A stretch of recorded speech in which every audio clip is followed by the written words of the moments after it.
High, cooking with Kajal मध्ये आपलं स्वागत आहे. चला तर कढई गरम झालेली, आपण तेल टाकून घेऊया. आज बनवणार आहोत आपण बेसन आणि मेथी मिक्स. थोडस मी जास्त तेल घेणार आहे.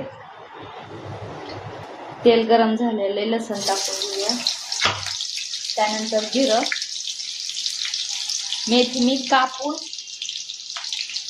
कापून धुवून असं छान ठेवलेली मिसळण्यासाठी जिरं टाकून घेतलं. त्यानंतर मिरची 4 अशा तुम्हाला जसं तिखट आवडते त्या अनुसार तुम्ही घेऊ शकता. मिरची टाकून छान असं हलवून घेऊया. आता धुतलेली मेथी आपण टाकून घेऊया. कापून एक नंबर लागते, नक्की ट्राय करून बघा. आता छान मिक्स करून घेऊ. त्यानंतर मीठ टाकून घेऊ.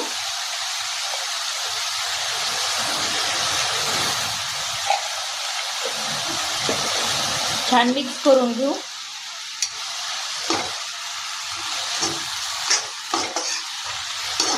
बघू शकता आपली अशी जरा बारीक झालेली भाजी मिठामुळं.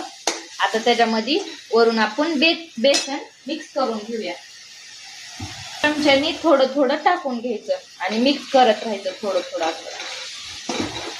जेवढा ह्याच्यात हे होईल ना, सुकी भाजी होईल ना, तोपर्यंत मिक्स करून घ्यायचं बेसन. या पद्धतीने बघू शकता, एक नंबर भाजी होती. नक्की ट्राय करा. असं मिक्स करून घ्यायचं. आता बघू शकता असं छान असं मिक्स करून घेतलेले 2 चमचे बेसन पीठ.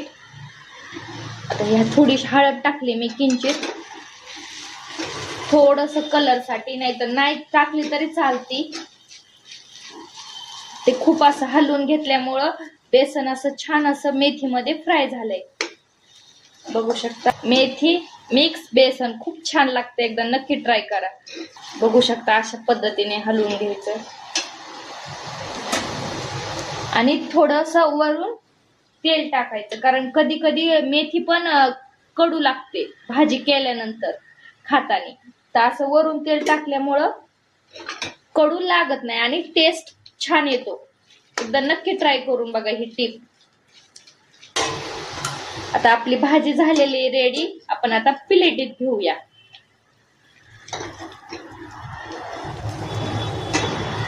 आजची रेसिपी कशी वाटली नक्की कमेंट करा आणि चॅनलला सबस्क्राईब करा, म्हणजे अशाच माझ्या रेसिपी तुमच्यापर्यंत पोहोचतील.